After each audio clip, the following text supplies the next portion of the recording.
inflation is silently eroding your savings every single day. As an aspiring property investor, you need to understand even just the basics of inflation. My name's Dervish. If you're not a subscriber to this channel, do me a favour, just hit the subscribe button now, because about 75-80% of people that watch these videos aren't subscribers. So do me a favour, that would massively help. So today's video, just a little bit about inflation. Not going to go into great depth, full granular type of description, definitely not. But it's just hopefully useful to some of you that are just at the start of your journey, maybe considering investing into property and understanding, or wanting to understand a little bit more about it and so on. So, like I said, please make sure you subscribe to this channel. Get a pen and paper out if you're old school like me, or make a few notes on your phone or your laptop, whatever it is. So, a basic definition of inflation would be the gradual increase of goods over a period of time, okay? So, for instance, now, if you're a young person like me, obviously, you'll remember certain prices of common goods being probably cheaper than they are today. So, going back now, I remember when Mars bars, I'm showing my age now, were about 25 pence. Are they about 60, 70, 80p now? 90p, depending on where you go, probably £1.50 at your petrol station and so on. So that's just a general example of inflation. Things generally go up over time, okay? Now, obviously in my Black Belt Property Academy, I talk through this with my mentees and get them to understand the mindset needed around inflation and how we can not so much avoid it, because inflation is a natural thing. The government have actually got a target of, I think it's about 2% each year to keep inflation within that level. Obviously, some years it creeps above that, and then that's when you find it, or you're hearing a lot more in the news and so on. Inflation's out of control and that type of thing. But generally, when it's about 2%, it doesn't come up in the news or anything like that, because that's what the government wants to keep it at, 2%. So it erodes their national debt as well, somewhat. And I'll come to that later on. So inflation, like I said, is the general increase of price of goods over, time, really. I've got a few other things I want to cover. So there's a basic definition. Obviously, there are ways that we can try and work against it, or to try and minimize us suffering from that. But the main thing that we do need to understand is, for example, now, if you're lucky enough to have £100,000 liquid in your bank account, first of all, congratulations, you must have it up here. Well done for getting that in your bank, liquid and so on, ready. But it's a hidden tax. Inflation is a hidden tax, really, okay? So if you've got £100,000 in your bank account on the 1st of January, and then on the 1st of January the following year, you've still got that £100,000 in, you haven't put any in or taken any out, the buying power of that has actually decreased, okay? So if you're going for average rates of 2%, that £100,000 will still show £100,000 on your online banking or on your statement.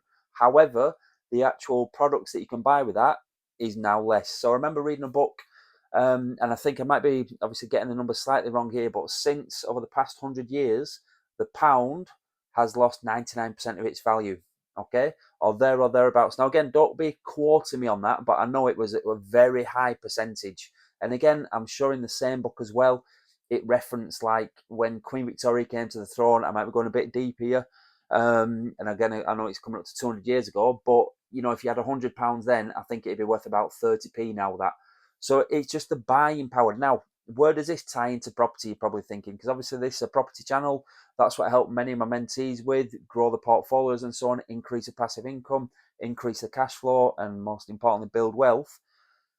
If you are putting your money into property, it's normally, okay, generally, especially over the long term, property increases in value, okay? Not only that, the rent that your tenants pay will also increase in line with inflation. So that's one key thing, okay? So if you put £100,000 now into a property, next 5, 10, 15 years, it's likely to have grown. So again, working against inflation, plus also the rent is also likely to have grown if you've been doing things properly, again in line with inflation. So we need to understand that as aspiring property investors. At the moment now, you might have, no properties. You might have 1 or 2 or 3 and looking to scale up. We need to understand the basics of inflation there, okay? So other things I want to obviously cover in this, having your money in, savings accounts, all right? So savings accounts generally, say for instance now you're in a savings account of 5%. All right, so it's a savings account of 5%. So in a year, you should have earned 5%.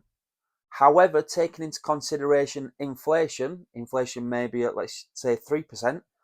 Obviously, it's usually a little bit higher. So that 5% growth minus inflation of 3% really means that saving account has grown 2%.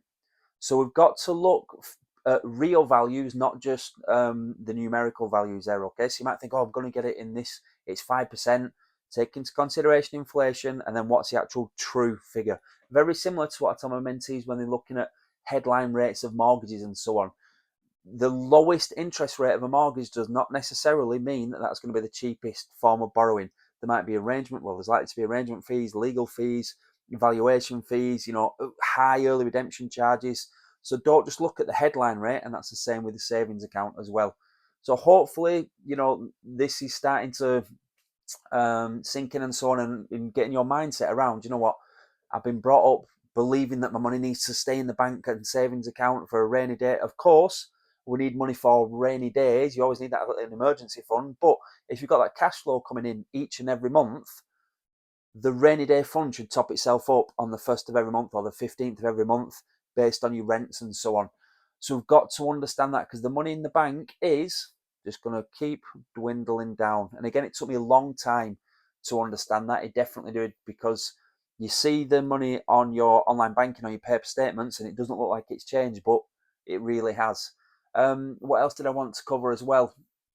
So again, I've talked about covering having savings in cash.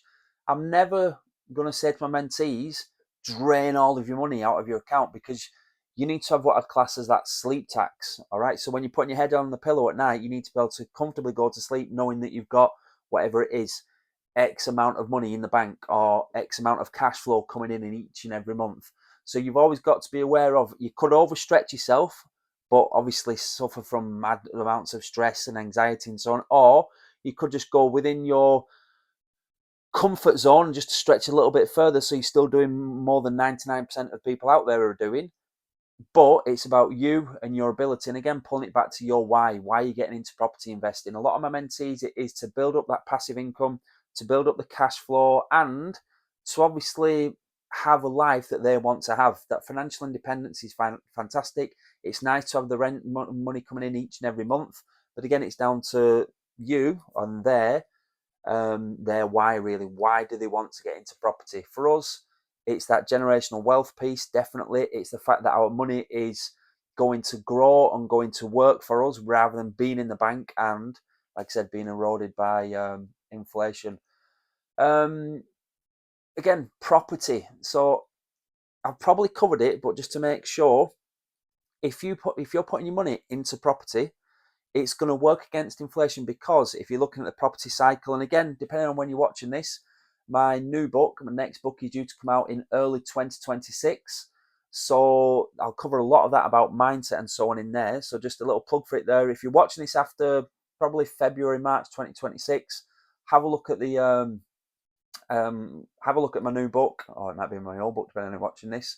And there should be a lot in there for you. But if you're putting the money into property, okay, yes, you won't then be able to look at your bank statements and your online banking and go, oh, I've got this much amount of money. But your wealth, your money is in, again, safe as houses, it's in bricks and mortar.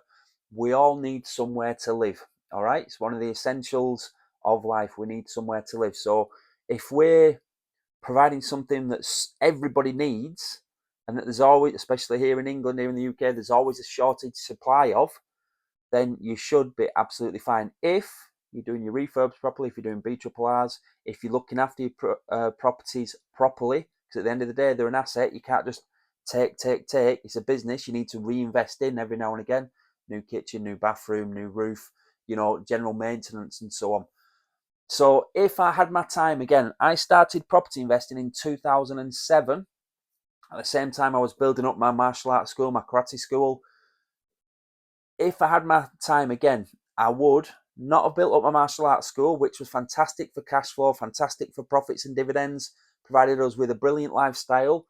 I would have just carried on investing in property more aggressively than I did do.